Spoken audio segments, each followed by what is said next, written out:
اللہ تعالیٰ الرحمن الرحیم کے نام کے ساتھ آج کے پروگرام کا آغاز کیا جا رہا ہے۔ اما بعد، احمدیہ پاک یوٹیوب چینل کی ٹیم کی طرف سے دنیا بھر میں پھیلے ہوئے احمدی احباب کو محبت برا سلام اور پرخلوص دعاؤں کا تحفہ قبول ہو۔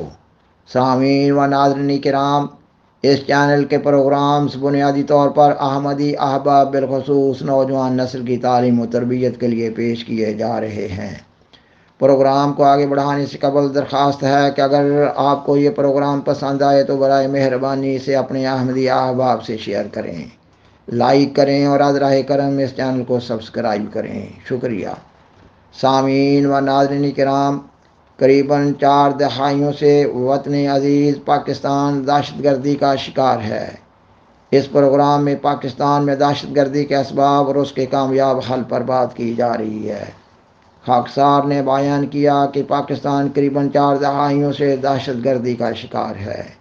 اس دہشت گردی میں قریباً 1 لاکھ پاکستانی لقمۂ اجل بن چکے ہیں اور کئی ایک اپاہج بن گئے ہیں۔ کئی ایک گھر دہشت گردی کا شکار ہو چکے ہیں اور ان کی زندگیاں اجیرن ہو چکی ہیں، اور دہشت گردی ہے کہ ختم ہونے کو نہیں آ رہی۔ آئے دن کہیں نہ کہیں کوئی نہ کوئی واقعہ رونما ہو رہا ہوتا ہے۔ سیکورٹی اداروں کے جوانوں کی آئے دن شہادتیں ہوتی رہتی ہیں۔ وطن عزیز پاکستان کی خدمت کے لیے اپنے آپ کو پیش کرنے والوں کی قیمتی جانوں کا بے محل اور بے موقع مسلسل ضائع ہوتے چلے جانا مقام ماتم ہے۔ شہداء مرحومین کے ورثاء اپنے شہداء مرحومین کی جدائی کو تا دم آخرت نہیں بھول سکتے۔ شہداء مرحومین کے والدین اور بیوی بچے، بہن بھائی اور دوسرے عزیز و اقارب کے لیے شہداء مرحومین کی جدائی کو جان لیوا صدمات سے تعبیر کیا جا سکتا ہے۔ شہداء مرحومین کی جدائی سے جو خلا پیدا ہو جاتا ہے اس کو کبھی بھی پر نہیں کیا جا سکتا۔ شہداء مرحومین کے بوڑھے ماں باپ کی صدمہ کی وجہ سے کمر ٹوٹ جاتی ہے، بیویاں بیوہ اور بچے یتیم ہو جاتے ہیں اور بہن بھائی بے سہارا ہو جاتے ہیں۔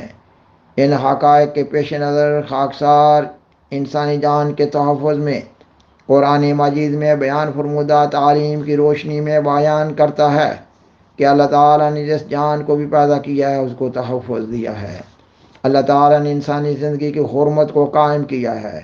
اللہ تعالیٰ نے قرآن مجید میں بیان فرمایا ہے کہ ہم نے ہر بنی آدم کو قابل تکریم بنایا ہے، اور فرمایا کہ جس نے ایک جان کو ناجائز قتل کیا اس نے گویا دنیا کے تمام انسانوں کو قتل کر دیا۔ اللہ کی طرف سے اس انتباہ میں بڑی وعید ہے، اور فرمایا کہ جس نے ایک جان کو بچایا اس نے گویا ساری انسانیت کے زندہ رہنے کا سامان کر دیا۔ اللہ تعالیٰ کی طرف سے یہ بہت حوصلہ افزا بات ہے۔ اللہ تعالیٰ نے قرآن مجید میں انسانی جان کی جو حرمت بیان فرمائی ہے اس میں یہ پیغام دیا گیا ہے کہ ریاست کو ایسی پالیسی وضع کرنی چاہیے کہ انسانی جانوں کا بلا وجہ ضیاع نہ ہو۔ سامعین و ناظرین کرام، مگر بدقسمتی کی بات ہے کہ پاکستان میں ایسی قیمتی جانوں کا ضیاع ایک معمول کا کام بن کر رہ گیا ہے۔ آئے دن قیمتی جانیں ضائع ہوتی رہتی ہیں اور ایسے واقعات پر ارباب اختیار و اقتدار کی طرف سے ایک رسمی سا رد عمل آ جاتا ہے، یہ کہ ہمیں اپنے جوانوں کی قربانیوں پر فخر ہے، اور یہ کہ جوانوں کے خون کا بدلہ لیا جائے گا، اور یہ کہ مجرموں کو کیفر کردار تک پہنچایا جائے گا، اور بس۔ اور یا پھر یہ کہہ دیا جاتا ہے کہ ہم جنازے اٹھا اٹھا کر تھک گئے ہیں، اور کب تک یہ جنازے اٹھاتے چلے جائیں گے، اور پھر ہم بحیثیت قوم ایسے سانحات کو بھول جاتے ہیں۔ ہر واقعہ کے وقوع ہونے کا ایک ماحول ہوتا ہے۔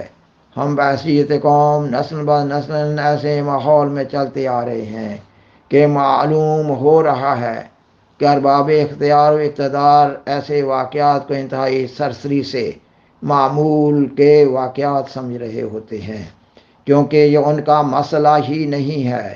اگر یہ ان کا مسئلہ ہوتا تو وہ دہشت گردی کے سدباب کے لیے ٹھوس پالیسی اختیار کر چکے ہوتے۔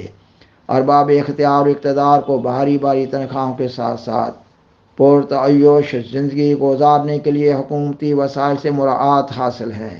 سرکاری کوٹھیاں، بنگلے، نوکر چاکر، بڑی بڑی بولٹ پروف لگژری گاڑیاں جدید اسلحہ سے لیس کئی سیکورٹی گارڈز مفت میں حاصل ہیں۔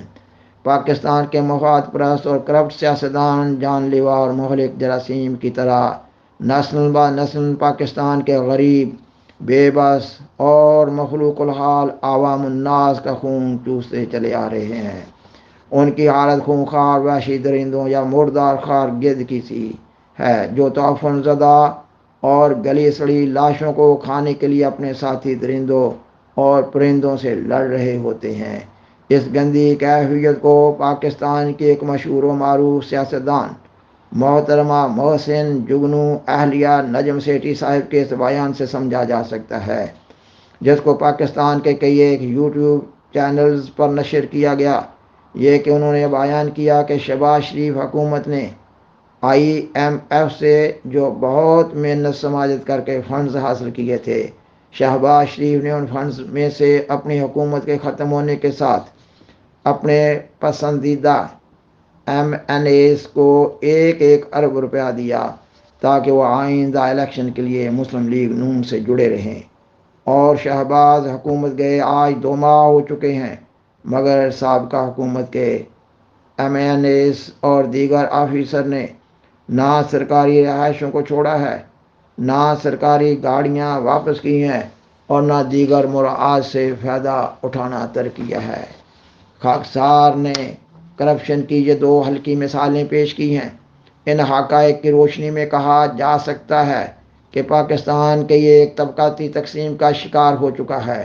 بڑا گروپ ان سیاستدانوں کا ہے جو پاکستان کے معاشرہ میں نسل با نسل اوپر سے لے کر نیچے تک شاخ در شاخ کرپشن کا جال بچھائے ہوئے ہیں۔ اس لیے کہا جا سکتا ہے کہ دہشت گردی ارباب اختیار و اقتدار کا مسئلہ نہیں ہے۔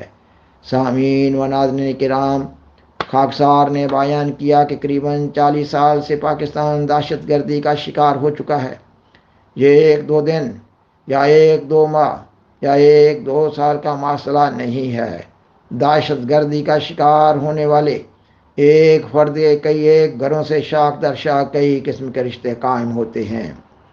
اس نسبت سے دیکھا جائے تو پاکستان کا ایک بہت بڑا حصہ دہشت گردی سے متاثر ہے، مگر اس کے باوجود پاکستان کے ارباب اختیار و اقتدار کی طرف سے دہشت گردی کے سدباب کے لیے کوئی ایک ٹھوس اور جامع نہ صرف یہ کہ پالیسی ہی نہیں بنائی جا سکی، بلکہ قومی سطح پر اس پر آج تک سوچا ہی نہیں گیا۔